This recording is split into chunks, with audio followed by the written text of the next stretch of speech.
So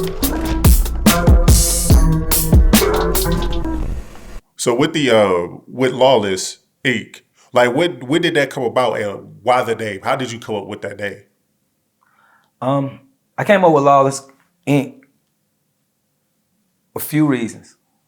One, it goes into the structure, watching that the structure's been dissolved and seeing a story a long time ago, how they say there was no structure in Chicago. Got you. They called it Lawless City.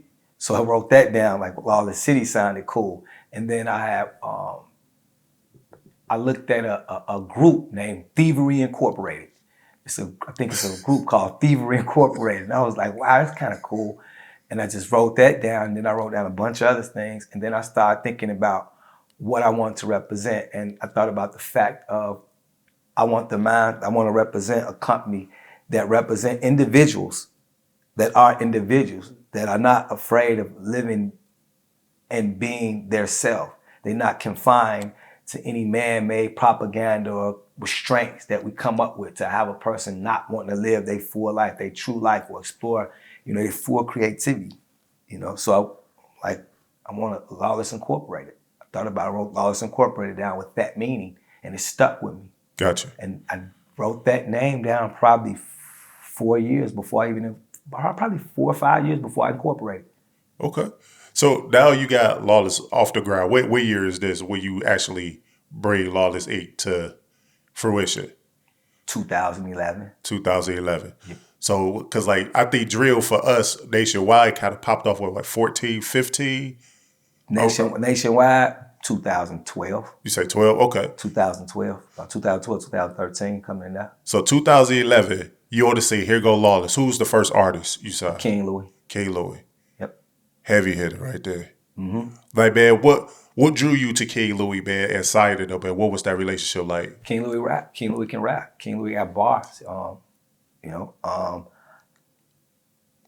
Drill at the time wasn't called drill. Okay. That's what I think of.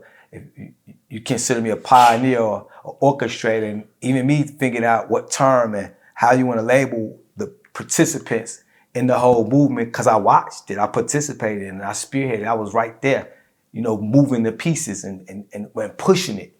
So it wasn't called drill.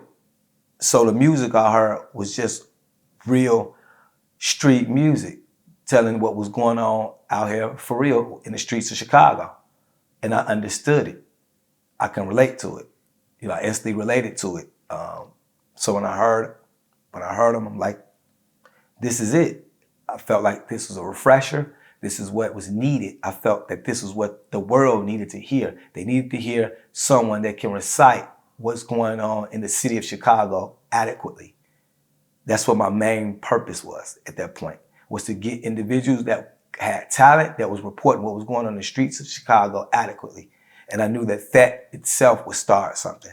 I knew that would create a lot. And I knew that would create a lot because there's so much going on in Chicago that was untold. You can get only so much from interviews. You get only so much from news. You get only so much from the newspaper. Media publications in general, you're only going to get so much because the heinousness of some of the things that go on, some of the things that's happening, you can't talk about, you can't publicize. You got public viewers and publications that will get shut off if they publicize some of this stuff. They can't, it's censors, you know what I'm saying? Well, it's censored. The music is censored, but it comes with a parental advisory sticker. So it gives you a warning about the content, which means they let it ride. If they letting it ride, you got individuals that are telling the truth about things that they're seeing go on in the streets of Chicago, because art imitates life. And that's what I seen. I seen an individual that was very capable of reciting it in music, the life in the art form, the life we were seeing every day, and he was one of many and very talented, and he was ahead of his time. Now, you also signed Katie Got Bands as well, right? So how long after King Louie? Probably not even a year. Okay. I think a year, not even, about a year, not even a year. So maybe like a year. So within that first 2 years, I guess, of having your label and everything, how many artists did you feel like you had total? I signed probably about 5 or 6 artists and some producers. Got you.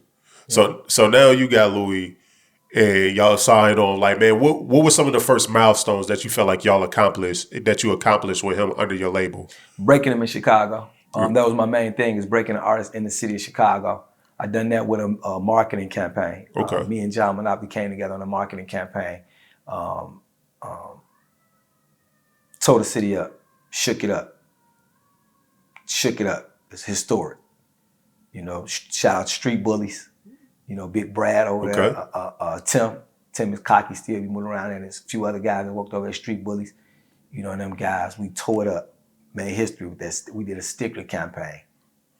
With y'all being so well and doing so well and making a move and breaking the city, like what initially caused the fallout with you and Louis? Like why end up separate ways? I think what causes most fallouts is the same thing as communication. Communication leads to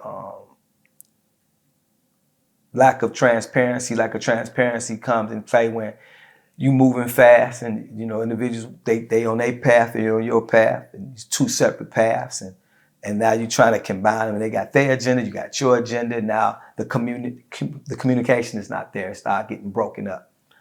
Things started moving fast.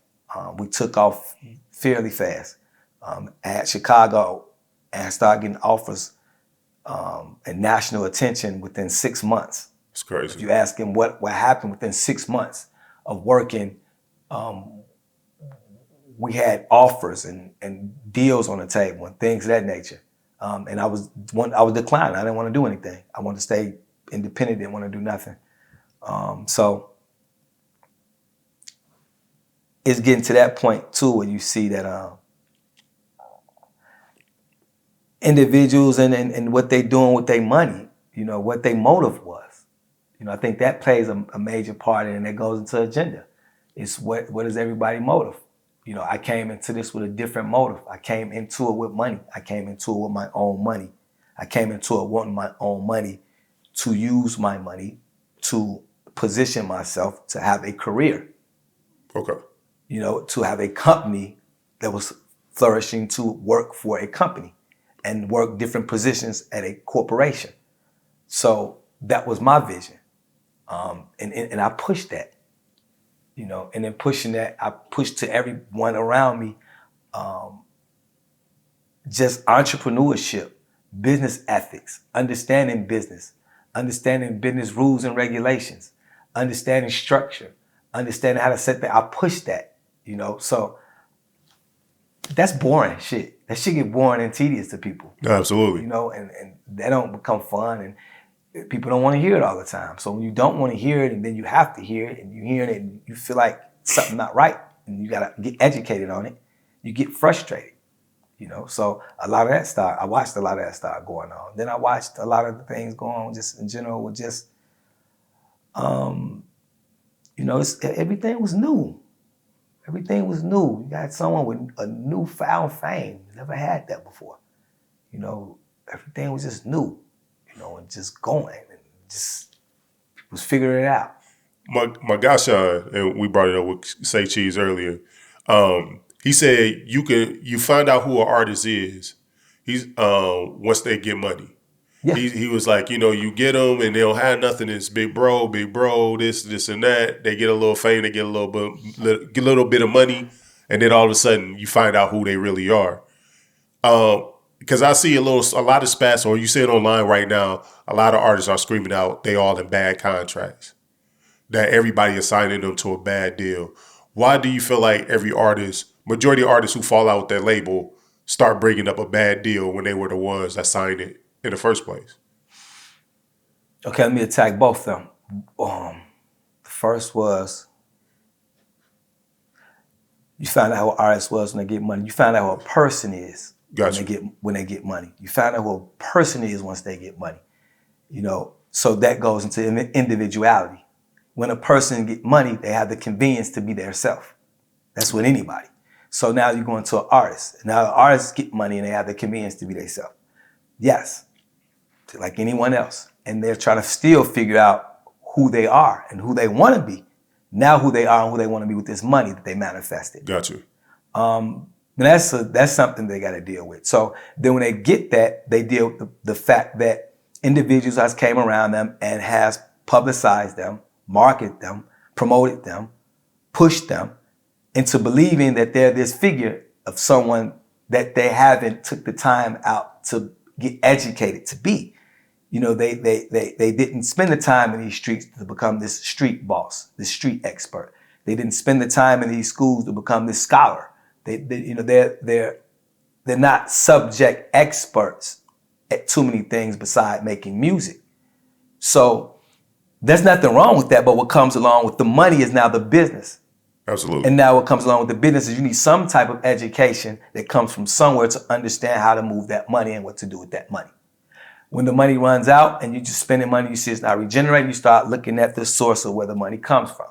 A lot of people, when they get into any position, once they have money and that money starts to decrease, they look at the source it was coming from and they start to press the source. They try to squeeze blood out of turnip. They start wanting something to be there that's no longer there because things change. That's why you learn to work money. You know, yes, you may work hard and get a nice lump sum right there, and things may level out for a little while, and then it may spike up again. They do it all the time in the stock market. People watch the stock market. They play the stock market. You got people that sit back and bet on these things of how it's going to flow.